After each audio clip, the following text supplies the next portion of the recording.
Are you ready to navigate the new way to work? Forbes Books presents Dare to Care in the Workplace with Kathleen Quinn Botaw. Here's Kathleen. My guest this week has spent over a decade playing professional baseball all over the world. He was a member of the World Series winning Boston Red Sox, yay Red Sox, in 2013 and a member of the Israeli national baseball team at the 2020 Tokyo Olympics. He is also an emerging author and speaker. His name is Ryan Lavarnway. Ryan, welcome to the podcast. Hello, good to be here. Great to have you. First and foremost, how's the new addition to your family? Tell us all about baby Blake.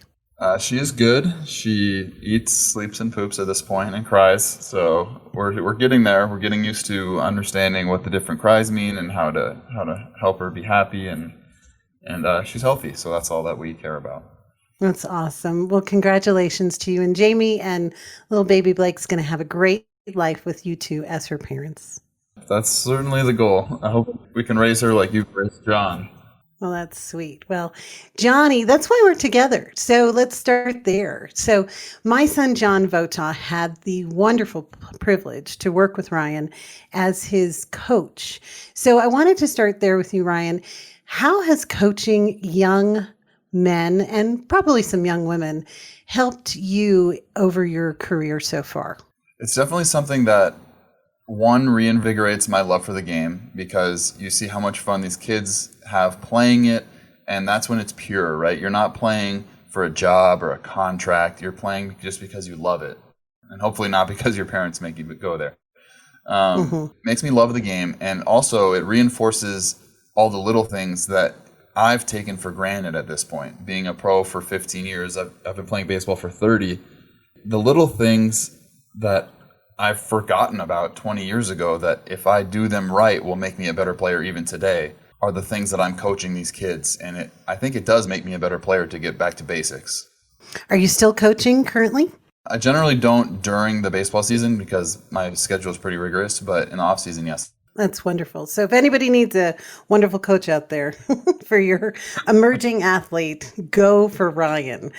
Shameless plug for you. So being an athlete, when you were younger and growing up, tell us about your journey to where you are today. Tell us your story. Like when you started falling in love with the game of baseball.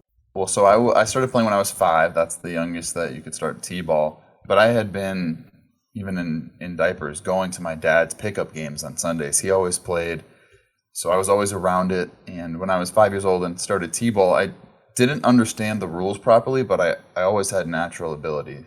And I remember being frustrated that I didn't get to score when the third out was made, even though I beat it to home plate and I was always running. And I just loved being out there. I remember I was one of 2 7-year-olds to make the 8-year-old All-Star team, one of 3 9-year-olds to make the 10-year-old All-Star team. Like on the way up, I was always definitely one of the better players. But I grew up in Southern California where it's kind of the best youth baseball, the best high school baseball in the country. So I was never the best player. And I think that helped me because I always had to work really hard.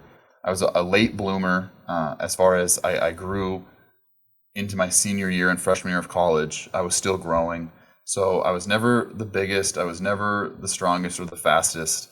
I always had skills. So I learned a work ethic, especially through high school when I was playing with kids that were 4 to 5 years older than me because I was also young for my grade. But I had the physical tools to be able to play, especially because baseball is such a skill sport and not a physical athlete dominated, like the biggest, strongest, fastest is automatically the winner.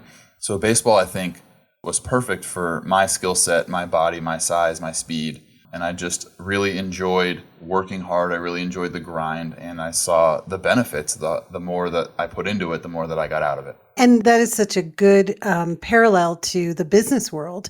How, when you make this great point that I wasn't the best player all the time, but I had to work hard. How can people in the business world who will be listening to this, how can they take that discipline that, hey, I might not be the best at something, but I had the discipline to learn and grow and apply myself into their daily life? You have to remember that not everybody, or really nobody, starts as an expert. Whether it's at a sport or in industry, whether you need to learn regulations, whether you need to learn sales tactics, nobody starts as an expert. But if you put the time in and you put really focused effort, you can get better. I think everyone's experienced something in their life where they started off and they were a little tough at it, they were a little rough, and then they had that light bulb moment where, oh, that's how you do this thing. That's how I have a successful client caller. That's how I send an email that gets responded to, or that's how I host a meeting successfully. Whatever the skill is, everybody's experienced it in some capacity where they learn that, oh, that's how you do it. And then it's got like a snowball effect where, oh, I can do this, I can learn. And then you have that positive snowball versus if you never work hard or you never get to that light bulb moment in the first place, then it can be the reverse. It could be a negative thing of, oh, I'm not very good at this. People don't like doing things that they're not good at. So you have to really initially be willing to put in the work to start that process, to start the snowball. And be willing to fail. Yeah, be willing to fail with an understanding that failure can be a lesson, and failure can be productive and helpful for you if you use it in the right way. Mm-hmm. What was your greatest failure in baseball that helped you find your way? Oh man, there's so many times that I have failed. The first one that stands out to me that was really, really productive was in low A, single A. So I was really like 5 steps away, 5 leagues that I needed to beat the whole league to get to the big league. So I was very far from my goal, not even close. And I was not playing very much. And I had been drafted in the 6th round as a catcher. We had also drafted a catcher in the 7th round right after me the year before. And he was playing every day. He was playing very well. And I was playing okay, but not getting really an opportunity to prove myself or to learn or to grow.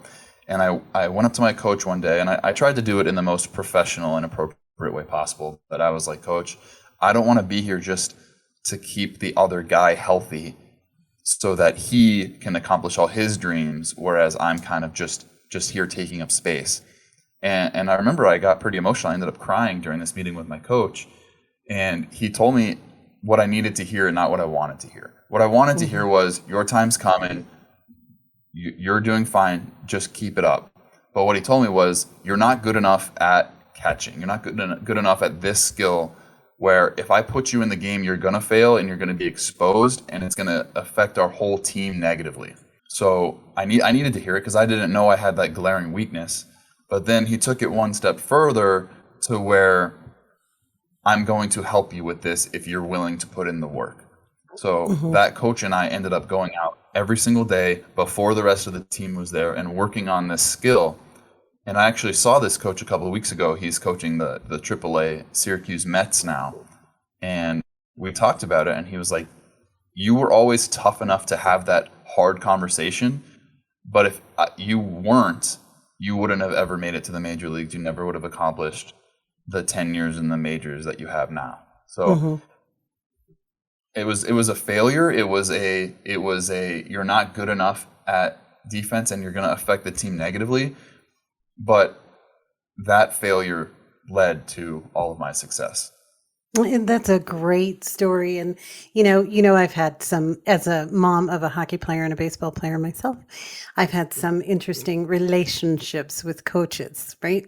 So, what makes a good coach in baseball, and also what makes a great mentor for people? Because not everybody's going to be like that coach for you. I find that the best coaches that I've had are people that I know care about me. And I think that they make everyone on the team know that they care. They're not there for their own glorification. They're not just there taking up space and collecting a paycheck. They're there to set the tone, and the tone as a team is to win and to have fun and to enjoy what we're doing, but then also to help the individuals on the team, all the players, accomplish their goals. And baseball is such a sport in that I believe it's an individual sport played by a team, right? If the pitcher and the batter are facing each other, nobody can help them. It's one-on-one, and then you have the team aspect around it. And I feel like connecting it to business for your audience, a lot of businesses, they rely on the individuals to do their job. And if everybody does their job, then the team succeeds. Mm-hmm. So as the leader, and as to answer your question, as my coach, I feel like the coaches help set the tone as a team, set expectations, and set a culture, but also coach the individuals so that the individuals do their best. They strive towards their goals. They feel like they are fulfilled and they have meaning in what they are doing every single day. And then as the individuals stack up successes, the team succeeds. Right. So there is individual contributions to a team, but the team wins together. There has to be individual contributions, or the team can't win. Mm-hmm. Yeah, and the coach's job is to have each player or each individual on their team have the best skills possible. And that's their job, to develop that player or develop that person to contribute to the organization or to the team. Yeah, not just the skills, but the mindset and the attitude. At the professional level, these coaches are coaching the best athletes in the world already, right? You don't get drafted. You don't move up the ranks from low A to high A to double A to triple A to the major leagues unless your athletic skill is already among the best in the world. And what I've noticed is the higher levels that you get in professional baseball, the less coaching actually happens. I think that the coach's role at this point is to, again, set the tone, set a culture, and they're almost sports psychologists at this point. They're coaching mindset, they're coaching attitude, they're coaching what do you need to think when you're facing a 99 mile per hour sinker or these days there's people throwing 103 mile per hour cutters. Like what do you have to think to make your body respond in a way that you have a chance to hit that pitch, because you're not supposed to be able to do that. And if you have 0.35, if you have less time than it takes to blink, to put a round ball on a round and hit it squarely, like you need to have your mind in the right place. So coaches are trying to teach mindset. Mm-hmm.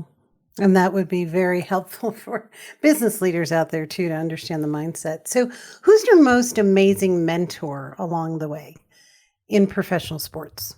I really enjoyed playing for Buck Showalter when I was on the Orioles in 2015. He's coaching the Mets now, and he's turned that organization around.